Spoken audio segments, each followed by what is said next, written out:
मंडळी, अखंड महाराष्ट्राच्या अस्मितेचा, आस्थेचा, जिव्हाळ्याचा आणि आपुलकीचा विषय जर कोणता असेल तर ते छत्रपती शिवाजी महाराज आणि छत्रपती संभाजी महाराज आहेत. त्यातल्या त्यात छत्रपती संभाजी महाराजांचं वादळी बालपण, वादळी तरुण वय आणि 32 वर्षांचा त्यांचा झंझावाती प्रवास, त्यातल्या त्यात त्यांच्या आयुष्याचा वेदनादायी अंत, हे सगळं अखंड महाराष्ट्राच्या समोर आहे आणि अत्यंत प्रेरित करणारा, स्फूर्ती देणारा असा इतिहास म्हणजे छत्रपती संभाजी महाराजांचा आम्हाला इतिहास वाटतो. पण त्यातल्या त्यात 1689 पासून पुढे सलग 200 वर्ष साहित्याच्या, नाटकाच्या, चित्रपटांच्या माध्यमातून माझ्या शंभूराजांना बदनाम केलेलं होतं, हेही आपल्या सगळ्यांना माहित आहे. मला आज त्या विषयाच्या खोलात जायचं नाही. पण छत्रपती संभाजी महाराजांची झालेली हत्या, अत्यंत निर्घृणपणे झालेली हत्या, त्यांचा औरंगजेबानं केलेला छळ असेल, हे सगळंच खरं तर आम्हाला वेदना देणार आहे, प्रचंड संताप आणणारं, तळपायाच्या मस्तकात नेणार आहे. मग हे सगळं आज सांगण्याचं कारण असं आहे की छत्रपती संभाजी महाराजांचा छळ करणारा औरंगजेब हा एक मुस्लिम, त्याच्यासोबत असलेलं बहुसंख्य सैन्य हे मुस्लिम, आणि त्यातल्या त्यात अगदी अलीकडं छत्रपती संभाजी महाराजांची एक जी मांडणी केली जाते की धर्मसंरक्षक संभाजी महाराज आणि स्वराज्य रक्षक छत्रपती संभाजी महाराज, डावे संभाजी महाराज, उजवे संभाजी महाराज, मुस्लिम विरोधी संभाजी महाराज, हिंदू प्रेमी संभाजी महाराज, हिंदुत्ववादी संभाजी महाराज, ही जी काही मांडणी आहे, या मांडणीच्या थोडं पलीकडे जाऊन जी एक मांडणी अभावानं केली जाते, त्यातल्या त्यात एका मुसलमानानं जर ती तशी मांडणी केली तर आम्हाला मग कळायचं बंद होतं. मलाही काही अंशी तसं वाटलं होतं. त्यातल्या त्यात अलीकडं छावा नावाचा चित्रपट आला, त्या चित्रपटानं बऱ्याच अंशी चर्चा संभाजी महाराजांच्या अनुषंगानं घडवून आणल्या. डॉक्टर इस्माईल पठाण नावाच्या एका लेखकानं, म्हणजे मुस्लिम लेखकानं लिहिलेलं हे पुस्तक आहे छत्रपती संभाजी महाराज. आता तुम्ही म्हणाल लेखकाला जात पात धर्म पंथ असलं काही नसतं, तुम्ही कशाला त्या लेखकाच्या जातीन धर्माबद्दल सांगताय? तर तुम्हाला तेही स्पष्टपणे सांगितलं पाहिजे. या पुस्तकाला ज्यांनी प्रस्तावना दिलेली आहे ते प्रख्यात इतिहासकार डॉक्टर जयसिंगराव पवार स्वतः त्या प्रस्तावनेमध्ये असं म्हणतायत की एका धर्मनिरपेक्ष मुस्लिम लेखकानं लिहिलेलं महाराष्ट्रातलं पहिलं संभाजी चरित्र, असा उल्लेख डॉक्टर जयसिंगराव पवार यांनी केलेला आहे या पुस्तकाच्या संदर्भात. आणि त्यामुळं मी तुम्हाला सांगितलं की मुस्लिम लेखकाने लिहिलेलं आहे. हे पुस्तक सगळं मी वाचत होतो. मलाही उत्सुकता होती की या मुस्लिम लेखकाने नेमकं काय लिहिलंय. त्यांचं संभाजी महाराजांचं बालपण असेल, त्याच्यानंतर आग्र्याला शिवरायांच्या सोबत गेलेले शंभूराजे, हे सगळं व्यवस्थित दिलेलं आहे. साहित्यिक संभाजी महाराज व्यवस्थित मांडलेले आहेत. पण मला बघायचं होतं, जे आपल्या सगळ्यांनाच खरं तर उत्सुकता असते, की छत्रपती संभाजी महाराजांचा जो शेवट आहे तो कशा पद्धतीने लिहिला असेल, काय घडलं असेल नेमकं. तर हे प्रकरण आहे अगदी शेवटी छत्रपती संभाजी महाराजांची कैद आणि हत्या. तर या संदर्भात या लेखकाचं जे म्हणणं आहे ते मी तुम्हाला जसंच्या तसं सांगतो.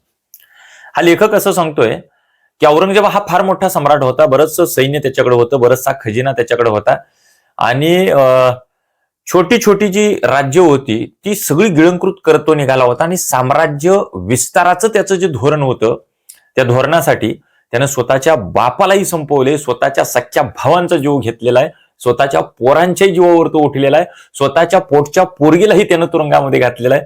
हे सगळं खरं तर बघायला मिळतं. आणि असा क्रूर औरंगजेब महाराष्ट्रावर ज्यावेळी चालून येत होता त्यावेळी इस्माईल पठाण यांनी लिहिलंय की औरंगजेब एकटा आला नव्हता, तर औरंगजेब इकडे येताना जवळपास 3 लाखांचं घोडदळ, 4 लाखांचं पायदळ, 50,000 उंट, कित्येक घोडी, 3,000 हत्ती, शूर पराक्रमी अनुभवी योद्ध्यांचा ताफा आणि तब्बल 32 कोटींचा खजिना घेऊन औरंगजेब महाराष्ट्रावर चालून आला होता. विचार करा, एवढा मोठा सम्राट आहे आणि साध्या मराठ्यांच्या छोट्या राज्याला हरवण्यासाठी किंवा ते राज्य ताब्यात घेण्यासाठी औरंगजेबाला एवढ्या ताकदीने यावं लागते आणि स्वतःला जातीनिशी इथे यावं लागते. हे का? तर इस्माईल पठाण यांचं म्हणणं असं आहे की छत्रपती संभाजी महाराजांनी शिवरायांच्या मृत्यूनंतर ज्यावेळी झंझावाती असा प्रवास सुरू केला, अनेक किल्ले ताब्यात घेतले, मोगलांना सळो की पळो करून सोडलं, अशा काळात औरंगजेबानं स्वतःची पगडी डोक्यावरनं खाली ठेवली आणि प्रतिज्ञा केली होती की या संभाला जोपर्यंत मी पकडत नाही किंवा त्याला कैद करत नाही तोपर्यंत ही पगडी मी माझ्या डोक्यावर ठेवणार नाही. एवढ्या मोठ्या सम्राटाला माझ्या शंभूराजांसाठी अशी प्रतिज्ञा करावी लागली होती. हे फार विशेष आहे. बरं, आता हे सगळं कदाचित आपल्या सगळ्यांना माहित आहे, पण या पुस्तकामध्ये वेगळं काय? तर हा लेखक असं म्हणतो की छत्रपती संभाजी महाराजांना नेमकी कैद का झाली असेल, तर त्याची अनेक कारणं सांगताना तो असं म्हणतोय की गणूजी शिर्के, कान्होजी शिर्के हे जे शिर्के बंधू आहेत ते 1682 सालीच मोगलांना जाऊन मिळालेले आहेत. पण संभाजी महाराजांना कैद व्हायच्या थोडे दिवस आधी त्यांचा एक मेहुणा महाडिक नावाचा आणि त्यांचे चुलत भाऊ अर्जुनजी भोसले हे देखील औरंगजेबाला जाऊन मिळालेले आहेत. त्यातल्या त्यात अष्टप्रधान मंडळामध्ये देखील मोठ्या प्रमाणात धुसफूस आहे, तिथेही अंतर्गत वादावाद सुरू आहे. आणि हे सगळं असताना महाराष्ट्रातली स्वराज्यातली अनेक माणसं सोडून जात असताना, पाठीत खंजीर खुपसणारी अनेक झालेली असताना, औरंगजेबापर्यंत आपली बित्तम बातमी पोहोचवणारी ही फितुरी जी आहे ती इथं प्रचंड माजलेली असताना छत्रपती संभाजी महाराजांना पकडणं सोपं होतं. आणि लेखकानं त्या गोष्टींना दुजोरा दिला. म्हणजे छावानंतर शिर्के बंधूंच्या वरती उलटसुलट असे तर्कवितर्क लढवले गेले. पण या पुस्तकामध्ये इस्माईल पठाण असं म्हणतायत की या गोष्टीला वाव आहे की शिर्केंनी निश्चितपणाने फितुरी केल्यानंतर इथल्या बऱ्यापैकी बातम्या तिकडे औरंगजेबाकडे गेल्या असतील. पण दुसरं जे हे लेखक सांगतोय ते फार विशेष आहे.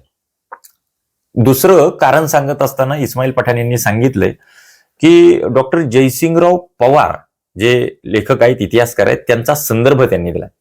जयसिंगराव पवारांचा संदर्भ असा आहे की त्यांच्या भाषेमध्ये प्रत्येक वेळीच रणांगणात तलवार घेऊन लढलं पाहिजे असं नाही, अनेकदा कित्येकदा ढाल टाकून तिथून पळ काढावा लागतो. स्वतः छत्रपती शिवाजी महाराज सिद्धी जोहरच्या वेढ्यातून सुटले होते. पाठलागावर सैन्य असताना सुद्धा खिंड लढवण्यासाठी एक तुकडी बाजीप्रभूंच्या नेतृत्वाखाली दिलेली आहे आणि दुसरी तुकडी घेऊन ते विशाळगडाच्या दिशेने गेलेले आहेत. अर्थात शिवाजी महाराजांना आणि त्यांच्या सहकार्यांनाही माहीत होतं की कसल्याही परिस्थितीत महाराजांचा जीव वाचणं या घडीला अपेक्षित आहे. पण हे भान जे आहे ते छत्रपती संभाजी महाराजांच्या बाबतीत दिसत नाही. छत्रपती संभाजी महाराज बेभान होऊन लढतायत, म्हणजे शत्रू सैन्यावर डायरेक्ट अटॅक करायचा हे त्यांना जास्त माहित आहे. पोर्तुगीजचा गोव्याचा जो व्हाईसरॉय होता, पोर्तुगीज व्हाईसरॉय, तर तो ज्यावेळी स्वराज्यावर चाल करून आला होता त्यावेळी त्याच्या दुप्पट चाल करून संभाजी महाराज त्याच्यावरती गेलेले आहेत. तो पळ काढून पुढे निघालाय आणि भरती आलेल्या खाडीमध्ये स्वतः संभाजी महाराजांनी दौडता घोडा त्याच्यामध्ये घातलाय. त्यावेळी खंडो बल्लाळांनी वेळीच प्रसंगावधान दाखवल्यामुळं शंभूराजांचा जीव वाचला होता. म्हणजे डायरेक्ट अटॅक करतायत हे विशेष आहे. त्याच्या पुढे जाऊन जयसिंगराव पवार असं म्हणतायत की छत्रपती संभाजी महाराजांच्या स्वभावातला हा मनस्वीपणाच खरं तर संगमेश्वरी शोकांतिकेस कारणीभूत झाला असावा, हे जयसिंगराव पवारांचं म्हणणं आहे. पुढे या इस्माईल पठाण यांनी गोनी दांडेकर नावाच्या लेखकांचा उल्लेख केलाय. त्या गोनी दांडेकरांच्या मते छत्रपती शिवाजी महाराज म्हणजे गनिमी कावा निपुण सह्याद्री पुत्र आहेत. छत्रपती संभाजी महाराज म्हणजे जोहराच्या आगीत उडी घेणारा रजपूत असा उल्लेख केलाय शंभूराजांचा. आता रजपूत हे तुम्हाला माहित आहे तिकडचे, तेही खरं तर क्षत्रिय. पण जोहर जो आहे त्या ठिकाणी स्त्रिया स्वतःहून आगीमध्ये उडी टाकायच्या. समोर आग लागलेली हे दिसतंय तरी त्याच्यामध्ये उडी टाकायची स्वतःच्या जीवाची पर्वा न करता, हे शंभूराजांच्या बाबतीत गोनी दांडेकर सांगतात. कदाचित हा सगळा शंभूराजांचा तापट स्वभाव, त्यांना शत्रू सैन्याबद्दल असलेली ती चीड असेल, रयतेबद्दल असलेली चाड असेल, त्यांना रयतेबद्दलचं इथलं प्रेम असेल, या सगळ्या गोष्टी छत्रपती संभाजी महाराजांच्या स्वभावामध्ये आपल्याला प्रामुख्यानं बघायला मिळतात. आणि त्यामुळं या लेखकाचं म्हणणं असं आहे की कदाचित शंभूराजांच्या स्वभावामुळं सुद्धा शंभूराजे तिथं सापडलेले आहेत. म्हणजे हा लेखक फितुरी नाकारत नाही. हा लेखक स्वराज्यामध्ये जी मोठी धामधूम माजलेली आहे, पाठीत खंजीर खुपसणारी जी माणसं आहेत त्यांनाही तो नाकारत नाही. पण त्याच्याही पुढे जाऊन शंभूराजांच्या बाबतीत त्यांनी असं म्हटलंय की कोल्हापूरच्या परिसरामध्ये आणि कोल्हापूरपासून अगदी बहादूरगडापर्यंत मोगल सैन्य सगळं शंभूराजांच्या पाठलागावर होतं. त्यावेळी स्वतः शंभूराजे आपल्या जिवलग मित्राला कवी कलशाला वाचवण्यासाठी त्या खेळणा किल्ल्यावर, म्हणजे आत्ताचा विशाळगड, तिथं गेले. दोघांची भेट झालेली आहे. खरं तर मृत्यूच्या समयी सुद्धा कवी कलशाने शंभूराजांना साथ दिलेली आहे, विशेष आहे. पण पकडले कसं हे सांगताना इस्माईल पठाण असं म्हणतायत की कुतुबशाही ज्यावेळी ताब्यात घेतलेली होती औरंगजेबानं, म्हणजे त्याच्या आधी तुम्हाला एक सांगितलं पाहिजे की इस्माईल पठाण यांच्या मते औरंगजेब ज्यावेळी दक्षिणेमध्ये आला त्यावेळी औरंगजेबाच्या मनामध्ये 4 हेतू होते. त्यातला पहिला हेतू होता तो म्हणजे आदिलशाही ताब्यात घ्यायचे. दुसरा हेतू होता तो म्हणजे कुतुबशाही ताब्यात घ्यायचे. तिसरा हेतू होता स्वतःच्याच बंडखोर केलेल्या मुलाला अकबराला म्हणजे शहाजादा अकबर जो आहे त्याला कसल्याही परिस्थितीत कडक मधली कडक शिक्षा करायची. आणि चौथा हेतू होता अखंड मराठा राज्य गिळंकृत करायचं. पहिले 3 हेतू साध्य झाले. आदिलशाही ताब्यात घेतली, कुतुबशाही ताब्यात घेतली आणि अकबर निराश होऊन इराणला गेला, त्यामुळे तेही संकट गेलं. उरला विषय मराठा राज्याचा, तर औरंगजेबाची कबर या मातीत खोदली. त्याच्यानंतर सुद्धा कित्येक वर्ष मराठा राज्य तसंच होतं. कारण छत्रपती शिवाजी महाराज, छत्रपती संभाजी महाराज यांच्या विचारांची धग इथल्या माणसांमध्ये तशीच तेवत राहिलेली आहे. हे त्याचं प्रमुख कारण आहे खरं तर. आता हे सांगितल्यानंतर हा लेखक पुढे असं म्हणतोय की कुतुबशाही ताब्यात घेतल्यानंतर कुतुबशाहीतलाच एक जो सरदार होता शेख निजाम हैदराबादी, त्यालाच औरंगजेबानं मुकरब खान असा किताब दिला. तोच मुकरब खान जो औरंगजेबाकडे 6000 मनसबदार होता, त्याला संभाजी महाराजांच्या पाठलागावर पाठवलं. विशेष बघा, हा लेखक जे छत्रपती संभाजी महाराज त्यांच्या स्वभावाने सापडले तसं म्हणतोय ना, त्याला आणखी एक ढळढळी स्वरूपातला पुरावा दिला या लेखकानं. मुकरब खान ज्यावेळी 3000 सैन्य घेऊन छत्रपती संभाजी महाराजांवर चाल करून आलाय, तो जवळ आलेला हे लक्षात येताच छत्रपती संभाजी महाराजांकडे अवघे 600 दख्खनी भाला येत आहेत आणि त्यांनी मुकरब खानावर चाल केलेली आहे. आता त्यांच्याकडे 600 आणि ते 3000 म्हणजे जवळपास 6 पट शत्रू सैन्य जास्त आहे. पण अशा परिस्थितीमध्ये सुद्धा छत्रपती संभाजी महाराजांनी चाल केली. आमचे म्हाळूजी घोरपडे त्याच्यामध्ये धारातीर्थी पडले. 250 मराठा मावळे आमचे तिथे धारातीर्थी पडले. आणि त्यावेळी म्हाळूजी घोरपडेंची जी 3 मुलं होती ती तिथून निसटलेली आहेत. पण त्यांच्या पाठलागावर मुकरब खानानं सैन्य पाठवलं नाही. त्यानं सगळा फोकस त्याचा संभाजी महाराजांवर केलेला होता. अर्थात संभाजी महाराज मुकरब खानापासून 1-2 मैल होते, तोपर्यंत मुकरब खानाचा पोरगा इखलास खान यानं छत्रपती संभाजी महाराजांना पकडलं आणि मुकरब खानाच्या स्वाधीन केलं. मुकरब खानाचा एवढा खरं तर गर्व वाटला औरंगजेबाला. मुकरब खानाला परत एक किताब दिला आहे, म्हणजे एक पुरस्कार दिलाय परत. इखलास खान त्याचा पोरगा जो आहे त्यालाही खान आलम नावाचा किताब दिलाय. दुसरा पोरगा होता त्यालाही किताब दिला. तिसरा तो शेख अब्दुल्ला होता, त्यालाही किताब दिला. स्वतः त्या मुकरब खानाला 50,000 रुपये रोख दिलेले आहेत. हिरे रत्ने जवाहीर हे सगळं दिलेलं आहे. एक चांगला सजवलेला घोडा दिलेला आहे.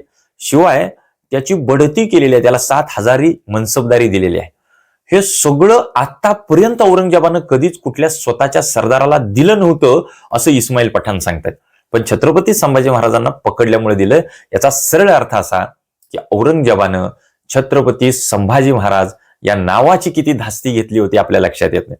आता पकडल्यानंतर आपल्या सगळ्यांना हे माहित आहे की मुकरब खानानं तिथपर्यंत औरंगजेबापर्यंत पोहोचवलेलं आहे. पण हे पोचवत असताना इस्माईल पठाण यांनी आणखी एक शंका व्यक्त केलेली आहे. कोल्हापूरच्या भागापासून त्या बहादूरगडापर्यंत 230 मैलांचं जवळपास अंतर आहे असं ते म्हणतायत. आणि या सगळ्या भागामध्ये सगळं मराठ्यांचं राज्य होतं, छोटे छोटे प्रदेश होते. पण तिथं मराठ्यांनी कसल्याही प्रकारची हालचाली केल्याची नोंद इतिहासामध्ये नाही छत्रपती संभाजी महाराजांना वाचवण्यासाठी. पण त्यांना पकडल्यानंतर मग कवी कलशांनाही पकडले आणि त्यांना विदूषकी कपडे घातलेले आहेत. इराणमधल्या गुन्हेगारांना ज्या लाकडी टोप्या खेळी मारलेल्या डोक्यावरती घातल्या जात होत्या त्याही दोघांना घातलेले आहेत. पकडल्यानंतर छत्रपती संभाजी महाराजांनी स्वतःची मान तुकवलेली नाही. त्यावेळी औरंगजेबानं चिडून छत्रपती संभाजी महाराजांचे डोळे काढले, कवी कलशाची जीभ काढली. तिथून पुढचा सगळा छळ आपल्या सगळ्यांच्या समोर आहे, तो आपल्या सगळ्यांना माहित आहे. कवी कलशाने त्या समयी केलेल्या ज्या कविता आहेत, तावन रावण की सभा संभव बंदिवरंग लहू लसत सिंदूर सोम खूप केलो रणरंग, ही जी कविता आहे ही आपल्या सगळ्यांच्या समोर आहे की छत्रपती संभाजी महाराज त्याही परिस्थितीमध्ये किती स्वाभिमानी होते. म्हणजे हे सगळं तुम्हाला मी का सांगितलं, कारण छत्रपती संभाजी महाराजांच्या एका नवीन विषयावर फोकस टाकलेला आहे की त्यांचा स्वभाव, स्वाभिमानी वृत्ती, कसल्याही परिस्थितीत शत्रूपुढे झुकायचं नाही, पळ काढायचं नाही. कितीही आपले सैन्य असलं, कितीही आपली ताकद कमी असली तरी झुकायचं नाही. मृत्यू समोर आला तरी मृत्यू सुद्धा भेदरला पाहिजे हे आम्हाला शंभूराजांनी दाखवून दिलंय. आणि प्राचार्य डॉक्टर इस्माईल पठाण यांनी लिहिलेले हे चरित्र आहे छत्रपती संभाजी महाराज. आपल्याला आजच्या व्हिडिओबद्दल काय वाटलं, या विषयाबद्दल आपल्याकडे आणखी काही नवीन माहिती असेल तर मला कमेंट थ्रू कळवा. पण हे पुस्तक आपण आवर्जून खरं तर वाचायला पाहिजे. अगदी अलीकडं हे प्रकाशित झालेलं पुस्तक आहे. म्हणजे याची जी पहिली आवृत्ती आहे ती साधारण 2018ची आहे, म्हणजे फार अलीकडचं आहे. 14 मेलाच छत्रपती संभाजी महाराजांच्या जयंतीला हे प्रकाशित झालेलं पुस्तक आहे. तेव्हा आजच्या व्हिडिओमध्ये तुर्तास एवढंच. अशाच नवनवीन पुस्तकांच्या अनुषंगानं की काहीतरी वेगळी मांडणी ज्या पुस्तकामध्ये केलेली आहे त्या पुस्तकांसोबत मी निश्चितपणाने नव्या व्हिडिओमध्ये आपल्याला भेटेन. जय शिवराय.